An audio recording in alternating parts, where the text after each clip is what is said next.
Assalamualaikum warahmatullahi wabarakatuh. Apa kabar semuanya? Semoga semuanya dalam keadaan baik ya. Kami yang terdiri dari saya sendiri, Andre Febrianza, dan kedua rekan saya akan menjelaskan sedikit apa itu konstruksi akad jual beli dalam pembiayaan konsumtif. Nah, sebelum kita masuk ke dalam macam-macam akad jual beli, kita harus tahu dulu apa itu pembiayaan konsumtif. Nah, secara definisi, konsumtif ialah menggunakan barang atau jasa yang digunakan terus-menerus untuk kepentingan individu dan bukan untuk kepentingan komersil. Jadi, pembiayaan konsumtif adalah pembiayaan yang dilakukan oleh pihak lembaga tertentu kepada individu untuk memenuhi kebutuhan, bukan untuk usaha dengan akad yang disepakati bersama. Nah, kemudian ada jenis-jenis dari pembiayaan konsumtif. Ada beberapa macam jenis daripada pembiayaan konsumtif ini. Yang pertama yaitu ahli bai bisaman ajil, yaitu jual beli di mana pembayarannya dilakukan pada saat jatuh tempo yang telah ditentukan, misal 2 atau 3 minggu yang akan datang. Contohnya seperti menempah baju. Misal kita datang ke penjahit, kemudian kita minta dibuatkan baju dengan model yang telah kita tentukan. Kita membuat kesepakatan harga dan waktu pengerjaan. Nah, kemudian si penjahit mulai menjahit bajunya.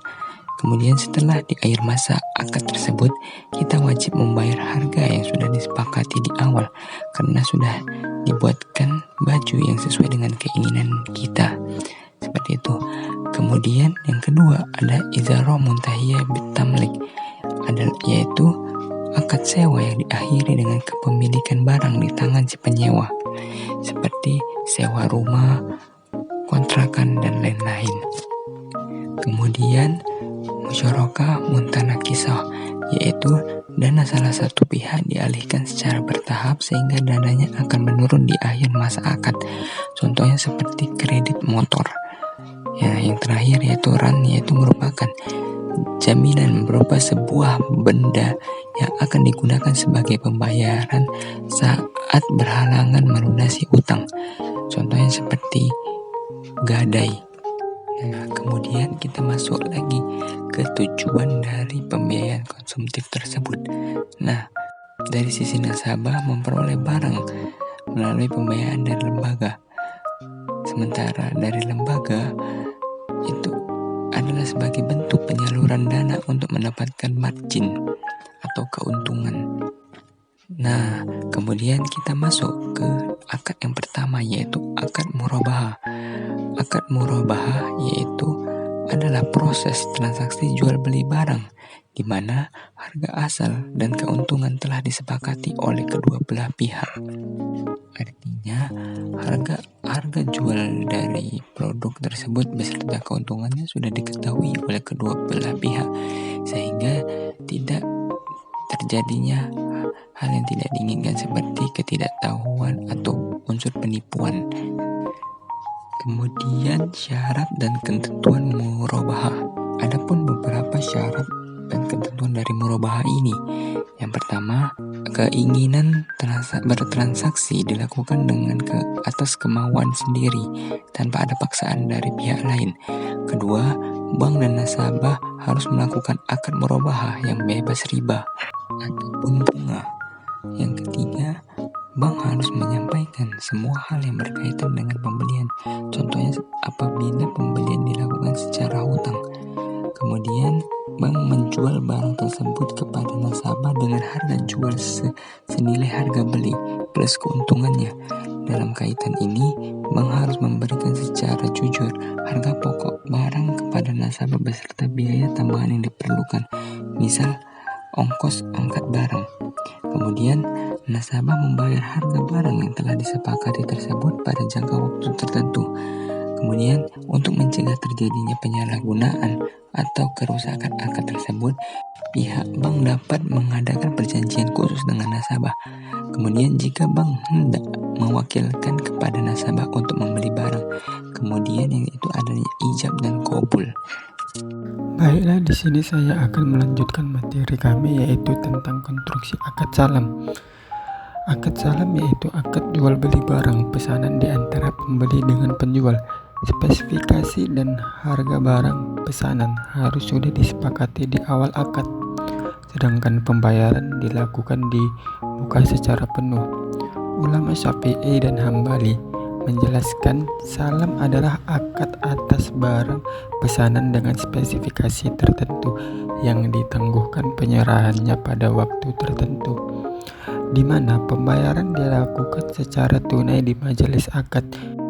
Ulama Maliki menyatakan salam adalah akad jual beli di mana modal dilakukan secara tunai dan objek pesanan diserahkan kemudian dengan jangka waktu tertentu. Sedangkan menurut Rosalinda, salam adalah bentuk dari jual beli secara bahasa. Menurut penduduk Hijaz dinamakan dengan salam, sedangkan menurut penduduk Irak diistilahkan dengan salaf. Secara bahasa, salam atau salaf bermakna menyegarkan modal dan mengemudikan dengan kriteria tertentu dengan cara menyerahkan uang terlebih dahulu, sementara itu barang diserahkan kemudian pada waktu tertentu. Adapun perbedaan antara jual beli salam dengan jual beli biasa, yaitu yang pertama, dalam jual beli salam perlu ditetapkan periode pengiriman barang yang dalam jual beli biasa tidak perlu. Yang kedua, yaitu dalam jual beli salam, komoditas yang tidak dimiliki oleh penjual dapat dijual yang dalam jual beli biasa tidak dapat dijual. Yang ketiga, dalam jual beli salam hanya komoditas yang secara tepat dapat ditentukan kualitas dan kuantitasnya dapat dijual. Yang dalam jual beli biasa, segala komoditas yang dapat dimiliki bisa dijual kecuali yang dilarang oleh Al-Quran dan hadis. Yang terakhir, yaitu dalam jual beli salam, pembayaran harus dilakukan ketika membuat kontrak. Yang dalam jual beli biasa, pembayaran dapat ditunda atau dapat dilakukan ketika pengiriman barang berlangsung. Dapat disimpulkan bahwa aturan asal pelarangan jual beli, yaitu tidak adanya barang, telah dihapuskan dengan pertimbangan kebutuhan masyarakat terhadap kontrak salam. Adapun keuntungan dari akad salam ataupun manfaat dari akad salam ini dibolehkan dalam syariat Islam karena punya hikmah dan manfaat yang besar. Dan manfaatnya yaitu yang pertama, jaminan untuk mendapatkan barang sesuai dengan yang ia butuhkan dan pada waktu yang ia inginkan.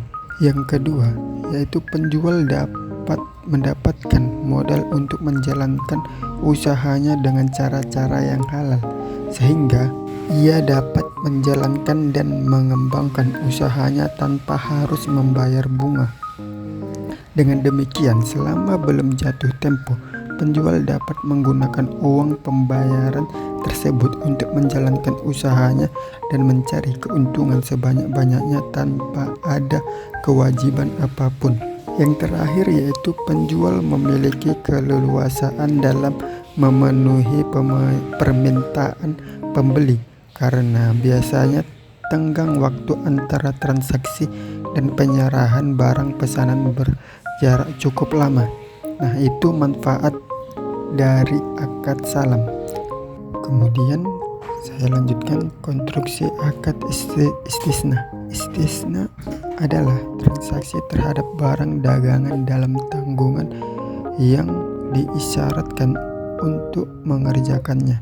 Objek transaksinya adalah barang yang harus dikerjakan dan pekerjaan pembuatan barang tersebut. Adapun menurut kompilasi hukum ekonomi syariah, istisna adalah jual beli barang atau jasa dalam bentuk pemesanan dengan kriteria dan persyaratan tertentu yang disepakati antara pihak pemesan dan pihak penjual. Baiklah, di sini saya akan menjelaskan rukun dan syarat istisna. Dan rukun Islam yang pertama yaitu transaktor. Transaktor ini adalah pemesan yang diistilahkan dengan mustasni sebagai pihak pertama. Pihak yang kedua adalah pihak yang dimintakan kepadanya pengadaan atau pembuatan barang yang dipesan yang diistilahkan dengan sebutan sani. Kedua transaktor ini disyaratkan memiliki kompetensi berupa akil balik dan memiliki kemampuan untuk memilih orang optimal seperti tidak gila, tidak sedang dipaksa, dan lain-lain yang sejenisnya. Dan selanjutnya itu yang kedua, objek istisna. Barang yang diakadkan atau disebut dengan al-mahal ini adalah rukun yang kedua dalam akad ini, sehingga menjadi objek dari akad ini semata-mata adalah benda atau barang yang harus diadakan. Namun, menurut sebagai kalangan mazhab Hanafi, akad bukan atas suatu barang, namun akadnya adalah akad yang mewajibkan pihak kedua untuk mengerjakan sesuatu sesuai pesanan. Dan yang ketiga yaitu sighat atau ijab kabul. Ijab kabul ini adalah akadnya itu sendiri. Ijab adalah lapas dari pemesan yang meminta kepada seseorang untuk membuatkan sesuatu untuknya dengan imbalan tertentu, dan qabul adalah jawaban dari pihak yang dipesan untuk menyatakan persetujuannya atas kewajiban dan haknya itu. Pelafalan perjanjian dapat dilakukan dengan lisan isyarat bagi yang tidak bisa bicara. Dan yang selanjutnya itu syarat-syarat istisna. Yang pertama itu bai istisna mengikat setelah masing-masing pihak sepakat atau barang yang dipesan. Dan yang kedua yaitu bai istisna dapat dilakukan pada barang yang dipesan. Yang selanjutnya itu dalam bai istisna identifikasi dan barang yang dijual harus sesuai permintaan pemesanan. Dan yang keempat, pembayaran dalam bai istisna ini dilakukan pada waktu dan tempat disepakati. Dan yang kelima, setelah akad jual beli pesanan mengikat, tidak satu pun boleh tawar-menawar kembali terhadap isi akad yang sudah disepakati. Dan yang terakhir yaitu jika objek di barang pesanan tidak sesuai dengan spesifikasi, maka pemesanan dapat menggunakan hak pilihan atau khiyar untuk melanjutkan atau membatalkan pesanan. Baiklah, yang selanjutnya yang terakhir yaitu akad murabahah pada pembiayaan KPR Syariah di atau studi kasus Bank Sumut Syariah cabang Katamso Medan. Jadi, pembiayaan kepemilikan rumah atau KPR merupakan salah satu alternatif pembiayaan nasabah yang ditawarkan oleh Bank Syariah Sumatera cabang Katamso Medan. Di Bank Sumut Syariah cabang Katamso terdapat dua pilihan. Pembiayaan pembelian rumah yaitu KPR IB Syariah Tapak dan KPR IB Rukan. Inisiatif dari pemerintah yang bekerja sama dengan perbankan untuk memungkinkan mereka yang berpenghasilan pas-pasan untuk memiliki.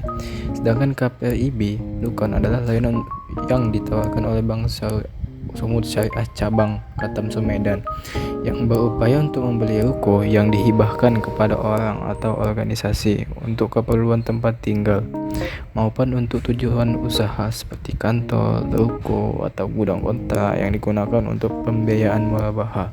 Untuk pembiayaan real estate, Bank Sumut cabang Katamso Medan menggunakan akad murabahah.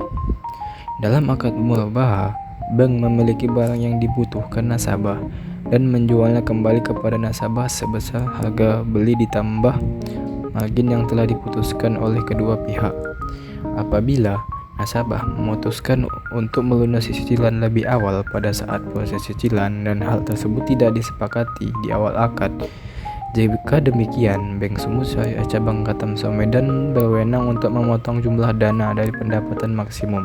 Wawancara dengan Bapak Rahmat Taufik, akun official di Bank Sumut Syariah cabang Katamso Medan, mengungkapkan bahwa ketika nasabah mengalami gagal bayar atau kredit macet, respon yang biasa dilakukan cabang adalah menghubungi nasabah melalui chat dan telepon untuk mengingatkan pembayaran bulannya. Kewajiban jika Anda tidak mendapatkan hal yang positif, sebaik akan segera mengunjungi jumlah nasabah untuk menentukan apakah nasabah berada dalam situasi keuangan yang sulit sehingga tidak mampu membayar utangnya atau lalai dengan tanggung jawabnya. Selain itu, klien akan menerima surat peringatan atau SPI 1 hingga SP3 jika tidak jelas. Bank akan melakukan lelang agunan di kantor lelang negara ketika klien kehilangan kepercayaan pada bank ini. Hasil lelang kemudian akan digunakan untuk memenuhi sisa kewajiban nasabah, dan apabila hasil lelang masih berlebih, maka akan dikembalikan kepada nasabah yang bersangkutan. Sebaliknya, jika klien masih memiliki kepercayaan pada bank akan menawarkan akomodasi, reorganisasi, atau pembayaran penjadwalan ulang kepada klien. Pelanggan yang menyelesaikan reorganisasi ini nanti akan menerima pembayaran lebih sedikit, tetapi jangka waktu pembayaran lebih lama. Rumah dikenal dengan pembiayaan KPR Tapak Syariah IB. Metode pembiayaan menggunakan akad murabahah dan pembayaran dilakukan selama 15 tahun. Baiklah, terima kasih.